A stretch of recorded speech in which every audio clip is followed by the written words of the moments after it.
कैसे हैं आप सब। तो आज की इस वीडियो में मैं आप सभी बच्चों को बीबीएम की यूनिवर्सिटी में FYUP सेमेस्टर 1 23-27 सेशन में आप सभी बच्चे पढ़ रहे हैं और आप सभी बच्चों का माइनर पेपर हिस्ट्री के पेपर में इंपॉर्टेंट सवाल मैं आपको कुछ डिस्कस कर दूंगा, कुछ इंपॉर्टेंट क्वेश्चन बता दूंगा जो आपके पेपर में यहाँ से पेपर में सवाल बनेंगे। तो चलिए आज का ये हमारा वीडियो शुरू किया जाए। वीडियो पसंद आए तो वीडियो को लाइक करिएगा, चैनल पर अगर न्यू आया तो चैनल सब्सक्राइब कर लीजिएगा, साथ में बेल आइकन पे क्लिक कर लीजिएगा ताकि इसी प्रकार पल पल की हर वीडियो नोटिफिकेशन आपको मिलता रहे। डिस्क्रिप्शन बॉक्स में टेलीग्राम ग्रुप, फेसबुक पेज का लिंक मिलेगा, जहां पे आप हमसे जुड़ना चाहें तो जुड़ जाइएगा। इसके कोई भी अपडेट आएगा तो सबसे पहले वहां पे आपको शेयर कर दिया जाएगा। और आपका अंडरस्टैंडिंग इंडिया हो, डिजिटल एजुकेशन हो, मैथमेटिकल कंप्यूटिंग एनालिसिस हो या एमडीसी का जो भी पेपर हो, वो सारा का सारा हमारे चैनल पर प्लेलिस्ट बना हुआ है। जाइए देखिए, मस्त अपने एग्जाम की तैयारी करिए। ठीक है, देखिए क्या सवाल पेपर पूछा जा सकता है आपसे। पहला ही सवाल अगर आपका आया, क्योंकि आपका सिलेबस देखिए चोल वंश के बारे में दिया हुआ है, गुप्त वंश के बारे में पढ़ना है, बौद्ध धर्म पढ़ना है, जैन धर्म के बारे में सब कुछ पढ़ना है। तो चोलों का जो कह सकते हैं प्रशासनिक व्यवस्था, जो एडमिनिस्ट्रेटिव जो सिस्टम था, उसके बारे में देखिए आपको क्या करना है, व्याख्या करना है सवाल में।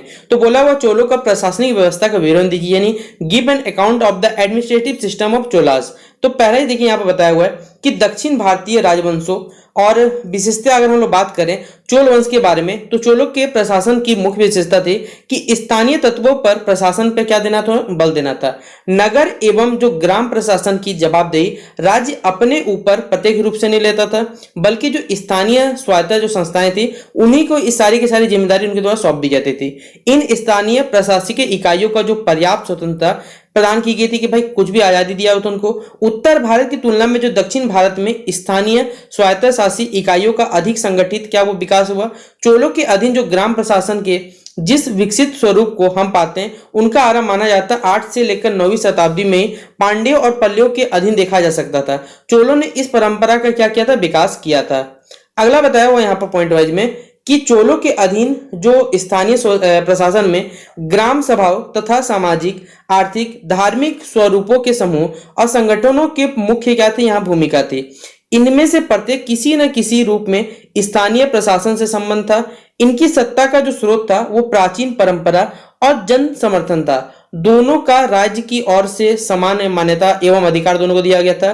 तथापि ग्राम सभाओं के कार्य क्षेत्र और उनके जो अधिकार समूह में उनके अधिक क्या था, विस्तृत रूप से फैला हुआ था।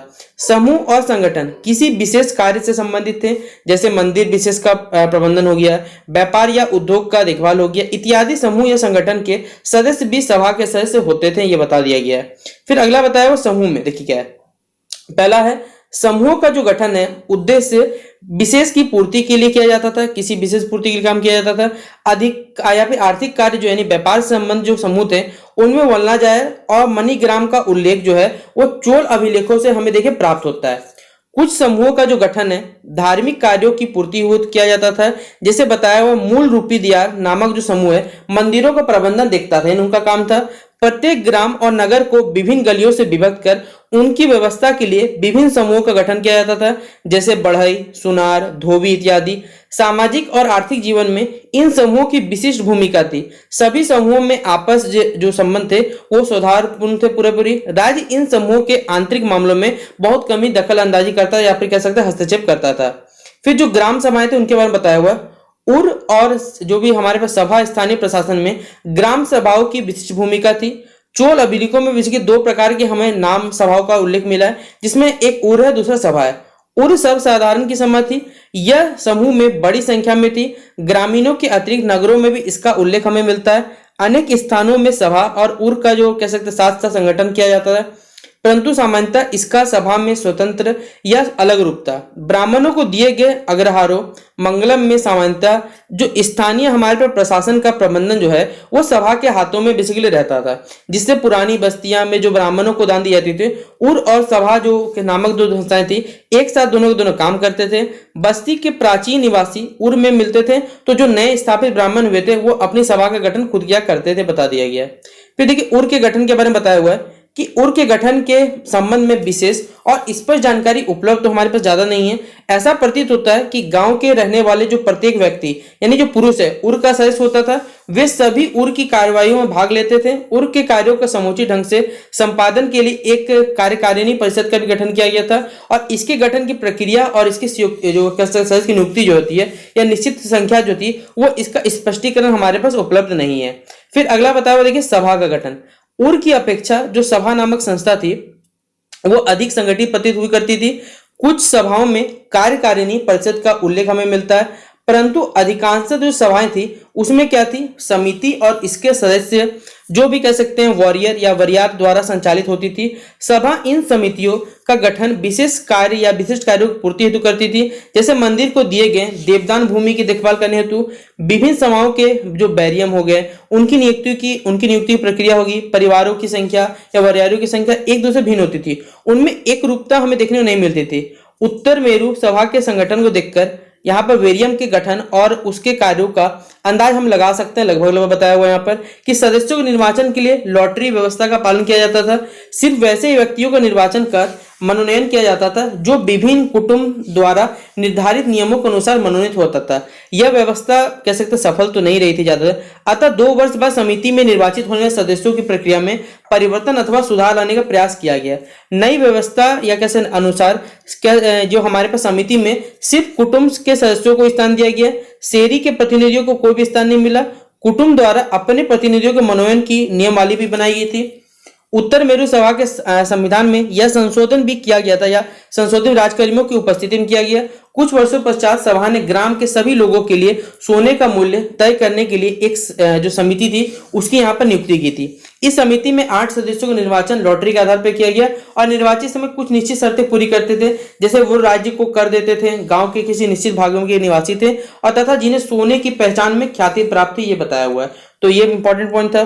फिर अगला हमारे पास बताया हुआ है कि उत्तर मेरु सभा के अतिरिक्त जो अन्य सभाओं हमारे बताया हुआ है कि अन्य सभाओं में भी समितियां और कार्यकारिणी समिति को सौंपे जाने वाले जो भी कार्यों का पालन जो होता था वो नियम अनुसार किया जाता था। समिति के सदस्यों का जो पद था वो अवैतनिक होता था। उन्हें अपने कार्यों के लिए किसी प्रकार की राशि नहीं दी जाती थी। राज प्रथम के अनुसार यह व्यवस्था की गई थी कि सिर्फ विद्वान हो गए, ब्राह्मण हो गए ही सभा के प्रस्ताव को तैयार कर सकते हैं तथा वरियम के सदस्य हो सकते हैं।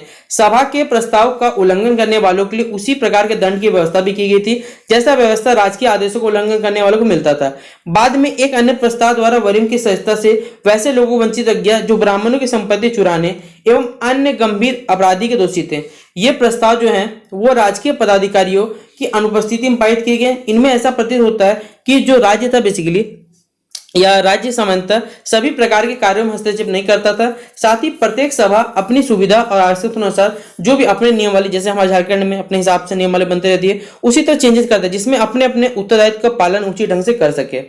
अगला पॉइंट बताया हुआ हमारे पास है कि अनेक चोल अभिलेखों में यह आभास मिलता है कि आवश्यक होने पर वह राज्यसभा के कार्यों में हस्तक्षेप भी करता था। राजकीय जो पदाधिकारी थे कभी कभी सभा के संवैधानिक नियमों का पालन करवाने के लिए हस्तक्षेप भी करते थे। चोल राजा कुलोत्तुंग तृतीय के 7वें राजवर्ष के अभिलेख में अनुसार एक गांव की सभा और वहां के राजस्व वसूलने वाले अधिकारियों को सभा की कार्यकारिणी समिति के गठन और उसके निर्वाचन के संबंधित आवश्यक निर्देश दिए गए थे। इसके अनुसार जो कह सकते हैं कुलोत्तुंग तृतीय के 7वें राजवर्ष के सिर्फ में वे व्यक्ति कार्यकारिणी समिति के सदस्य होते थे जो निर्वाचन होने वाले वर्ष के 10 वर्ष पूर्व होने से गांव में रहते। तो कुछ देखिए कंडीशंस लगा के यहाँ पर बनाया जाता था। उम्मीदवार के लिए 40 वर्ष की आयु से अधिक और ब्राह्मण होना अति आवश्यकता बताया हुआ है कि वैसे सदस्यों में संबंधियों का या कह सकते हैं सवादियों का जो राजा के 7वें वर्ष से के 5 वर्ष के और 5 वर्ष बाद कुटुंब के यहाँ रह चुके हैं, ये बताया हुआ है। तो ये हमारा अगला पॉइंट हो गया। फिर अगला पॉइंट यहाँ पर बताया हुआ है कि सभा की जो बैठक है वो सामान्यतः गांव के मंदिर या मंडप में होती थी। कभी कभी इसकी बैठक गांव के तालाब के किनारे पेड़ के नीचे हो जाती थी। जो सभा की बैठक थी वो नगाड़े पीट कर या तो बिगुल बजा की जाती थी कि हाँ आज हमारे पास यहाँ सभा बैठा है, ये बताया हुआ है। अगला बताया हुआ है नगरम तथा नाडु, ठीक है। उर और सभा जहां ग्राम व्यवस्था में संबंधित स्थानीय प्रशासनिक इकाइयां थी, वहीं पर चोल अभिलेखों में नगरम तथा नाडु का भी अभिलेख मिलता है। नगरम मूलतः व्यापारियों समूह था। मुख्यतः जो व्यापारिक केंद्रों में नगरम का जो गठन था स्थानीय सभा के रूप में होता था। वहीं पर नाडु क्या था, एक प्रशासनिक इकाई था जो मुख्यतः भू राजस्व व्यवस्था में संबंध रखते थे। इसमें संबंधित विशेष के सभी ग्रामों एवं नगरों की सभाओं के प्रतिनिधियों को स्थान दिया गया था। नगरम और नाडु के जो गठन के संबंध में यह इस पर जानकारी उपलब्ध हमें नहीं है, ये बताया गया है।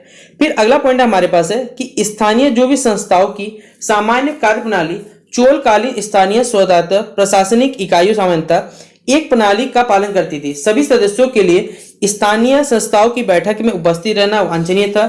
सभा की बैठक में कोरम का होना आवश्यक नहीं था। बैठकों में आवश्यक और महत्वपूर्ण विषयों पर विचार विमर्श किए जाते थे। सर्वसम्मति से किसी निर्णय पर पहुंचने का प्रयास होता था। विवादास्पद अथवा जो सामान्य मामलों में मतदान की व्यवस्था नहीं थी। कभी कभी सभा में गतिरोध उत्पन्न करने की चेष्टा को रोकने के लिए नियम भी बनाए गए थे। सामान्यतः संस्थाओं की जो सभाएं थी वो सार्वजनिक और सामाजिक हित में उपयोगी बहुत ज्यादा रखती थी। और अगला पॉइंट हमारे पास इसमें है कि चोल स्थानीय जो प्रशासन की सबसे मुख्य व्यवस्था यह थी कि वे ग्रामों को भी पर्याप्त क्या करते थे, प्रशासनिक स्वतंत्रता प्रदान करते थे। इस बात का अंदाजा इससे लगाया जा सकता है कि ग्राम सभा स्थानीय आवश्यकताओं की पूर्ति के लिए कर लगाने तथा कर से मुक्ति देने का अधिकार भी यहाँ पर रखती थी। तो ये पॉइंट आप लोग पूरा लिख लीजिएगा इसे, ठीक है। मैं लास्ट पॉइंट मतलब मैं आपको बताता हूँ लास्ट पॉइंट में क्या लिखा हुआ इसमें। तो ये पॉइंट लिख के आइएगा। देखिए ये सब के सब सवाल 15 से 20 नंबर से कम नहीं पूछा पेपर में, तो छोड़ के तो एक भी नहीं आना सवाल, याद रखिएगा। जो भी पढ़ रहे हैं, जैसे चोल वंश के बारे में कोई सवाल है, कोई दूसरा भी है, अगर नहीं आता तो चोल वंश के बारे में वो लिख के आइए। कोई सवाल आएगा इस प्रकार तो कॉपी भर के जरूर आइएगा। देखिए ये बताया हुआ है। तो ये हमारा पहला क्वेश्चन क्या होता है बच्चों, कंप्लीट होता है। अगला पॉइंट बताया हुआ है हड़प्पा सभ्यता के बारे में। हड़प्पा सभ्यता की मुख्य विशेषताओं यानी discuss the main features of the Harappan civilization. तो हड़प्पन सभ्यता, सिंधु घाटी सभ्यता। तो सिंधु सभ्यता जो प्रस्ताव था वो धातु युग यानी धातु का आविष्कार भी माना जाता है इस समय, क्योंकि उत्खनन में दोनों के अवशेष मिले। सिंधु घाटी के निवासी धातुओं का प्रयोग आरंभ कर चुके थे, फिर भी पतीर का व्यवहार औजार और घरेलू सामान के रूप में होता था। खुदाई में साम्राज्य, युद्ध और सैन्य संबंधी कहीं हमें कोई वस्तु नहीं मिली है। अस्त्र शस्त्र का कह सकते हैं सर्वथा अभाव था, यहाँ तक कि राजाओं के नाम भी हमें नहीं मिलते। इससे यह निष्कर्ष निकाला जा सकता है कि यह सभ्यता जो थी वो शांति मूलक यानी शांति वाला था। फिर भी यह नहीं कहा जा सकता कि सिंधु सभ्यता के जो निवासी थे सुरक्षा व्यवस्था के प्रति पूर्णतः उदासीन थे। सुरक्षा के लिए दुर्गों की घेराबंदी की जाती थी तथा उन पर रक्षकों के लिए बुर्जा बनाई जाती थी। ताम और कांच से निर्मित हमें भाले मिले हैं, कह सकते हैं यहाँ पर छोटी छोटी तलवार मिली है, छुरा मिला है, कुल्हाड़ी मिला है, इन सब हमें यहाँ पर प्राप्त हुआ है। नगर यहाँ के जो प्रशासनिक थे, लोग नागरिक जीवन व्यतीत करते थे और प्रत्येक वस्तु की उपयोगिता थी उसके दृष्टि से देखते थे। सिंधु घाटी के निवासियों ने नगर निर्माण एवं भवनों निर्माण की विशेष ध्यान दिया था। भवन निर्माण में जो भी रुचि और उपयोगिता का विशेष ख्याल रखा जाता था। विदेशियों से व्यापारिक जो संबंध स्थापित किया गया था। विशाल भवन और स्नानघर जो हमें मिला, यहाँ प्रमाण मिला है, क्योंकि राजाओं के अस्तित्व का पता नहीं चलता, परंतु वहां के निवासी की जो शांति मूलकता थी और अपरिवर्तनवादी स्वभाव से इस बात का संकेत मिलता है कि धर्म का प्रभाव राजनीति पर भी था, यह हमें उल्लेख मिलता है। अब सिंधु घाटी की देखिए कुछ मौलिक विशेषताएं बताई हुई। जैसा पहला हमारे पास है कांस्य सभ्यता, यानी कि जो ये सिंधु घाटी की सभ्यता को ताम्रयुगीन या तो कैसे कांस्ययुगीन सभ्यता भी कहा जाता है, क्योंकि तांबे के हथियारों एवं वस्तुओं की बहुत ज्यादा मिला हुआ है। पत्थर के अस्त्र भी शस्त्र बनाए गए जाते थे। बाद में वृहद पैमाने पर कांसे का औजार और अन्य वस्तुओं का निर्माण होने लगा। कांसे की प्रधानता रहने के कारण इस सभ्यता को कांस्यकालीन सभ्यता कहा जाता है। यहाँ पर जनतांत्रिक सभ्यता थी। यह सभ्यता नागरिक थी, क्योंकि विशाल नगर, सुव्यवस्थित राजमार्ग मिले हमें, फिर पक्के भवन मिले। इन सब से पता चलता है कि ये जो थी मध्यकालीन अन्य सभ्यता में नागरिक की सुख सुविधा पर इतना ध्यान नहीं दिया जाता, लेकिन यहाँ पर दिया जाता था। फिर जनतांत्रिक सभ्यता हम इसे कह सकते हैं। उल्लेख से प्राप्त कर भवन तथा स्नानघर सिंधु वासियों के सामूहिक जीवन के प्रतीक थे। सिंधु प्रदेश में राजा प्रसाद और शाही खजाने का कोई प्रमाण नहीं मिला। शासक के दो प्रधान केंद्र थे, हड़प्पा और मोहनजोदड़ो। उत्तरी भाग का शासन जो हड़प्पा और दक्षिणी भाग का शासन मोहनजोदड़ो संचालित था। इस प्रकार लोकतांत्रिक होते हुए भी शासन व्यवस्था नियंत्रित थी, ये बताया गया है। फिर चौथा पॉइंट देखिए हमारे पास औद्योगिक सभ्यता, यानी कि इंडस्ट्रियल हमारे पास कह सकते इस टाइम पे था। यहाँ पर जो कह सकते जो लोग थे उनका जीवन का आधार क्या था, उद्योग था, व्यापार था, इन प्रकार के काम करते थे। ठीक है, तो बड़े बड़े नगरों की स्थापना किया जाएगा, विशाल स्नानघर, ऑफिस की बात है, औद्योगिक सभ्यता हो गई हमारे पास। फिर सबसे अच्छी बात है यहाँ की जो सभ्यता थी वो शांति मूलक थी, यानी सब लोग क्या थे, लगभग मारपीट वाले तो नहीं थे, सब शांति मूलक समाज पालन करते थे। फिर सुव्यवस्थित धार्मिक जीवन सबके साथ व्यतीत करते थे। लेखन कला में बहुत अच्छे थे ये लोग। समष्टिवाणी सभ्यता थी और लिपि के बारे में लिख लीजिएगा ये पॉइंट। तो जो पॉइंट यहाँ दिख रहा है वीडियो को पॉज करिएगा, सारा का सारा लिखते रहिएगा, ठीक है। क्योंकि देखिए मुझे आप सही बच्चों का माइनर पेपर और भी बताना है, चाहे वो फिजिक्स है, चाहे केमिस्ट्री है, चाहे पॉलिटिकल साइंस है, तो मुझे थोड़ा समय आपको भी देना पड़ रहा है, उनको भी देना पड़ रहा है। इसलिए मैंने यहाँ पर देखिए एक क्वेश्चन डिस्कस कर दिया, एक क्वेश्चन यहाँ पर आपको दिख जाएगा, इसमें वीडियो को पॉज कर लीजिएगा, सारा का सारा लिखते रहिएगा, ठीक है। अब देखिए पेपर में जो सवाल बन सकता है इंपॉर्टेंट में, वो सवाल सुनते चलिएगा, ठीक है। क्या बोला हुआ है, हड़प्पा सभ्यता का जो पतन हुआ था, यानी जो डिक्लाइन हुआ था, उसका विवेचना करना है, क्यों हुआ था हड़प्पा सभ्यता की विवेचना, पतन क्यों हुआ था, इस पर विवेचना करिएगा। फिर ऋग्वेद कालीन में भारत की जो राजनीतिक सामाजिक, आर्थिक एवं धार्मिक अवस्थाओं का क्या करना है, वर्णन करना है। फिर गौतम बुद्ध के जीवनों एवं यहाँ पर देखिए महावीर जैन आपके सिलेबस में दिया हो तो पढ़ लीजिएगा कि गौतम बुद्ध के जीवन और उपदेशों का वर्णन करना। उसी तरह जैन धर्म में हमारे पास पढ़ना पड़ेगा, महावीर जैन के बारे में आपको याद रखना पड़ेगा। फिर हर्यक वंश से जो नंद वंश तक मगध के जो उत्थान का था वर्ष एक समय था, उसको आपको क्या करना है, वर्णन करना है। फिर चंद्रगुप्त मौर्य के जीवन एवं उपलब्धि का वर्णन करना है। फिर मौर्य प्रशासन पर क्या करना है, आपको उल्लेख लिखना है या फिर प्रकाश डालना है। फिर विजेता के रूप में जो समुद्रगुप्त थे उनका आपको मूल्यांकन करना है। फिर या फिर इसी सवाल को दूसरा पूछ सकता है कि समुद्रगुप्त के विजयों का यहाँ पर वर्णन करना है। फिर हमारे पास अगला सवाल है, गुप्त साम्राज्य के जो पतन हुआ था क्या कारण थे, उसके पतन का बताना है। फिर पल्लवों की जो राजनीतिक उपलब्धियों को वर्णन करना है। और पूर्ण, यहाँ पर पूर्ण बोल रहा हूँ, पूर्व पाषाण युग के बारे में आप क्या जानते हैं, यानी कि पैलियोथिक एज के बारे में, जैसे न्यूलिथिक एज आपका मेसोलिथिक एज है, इस प्रकार ये भी बताना है आपको।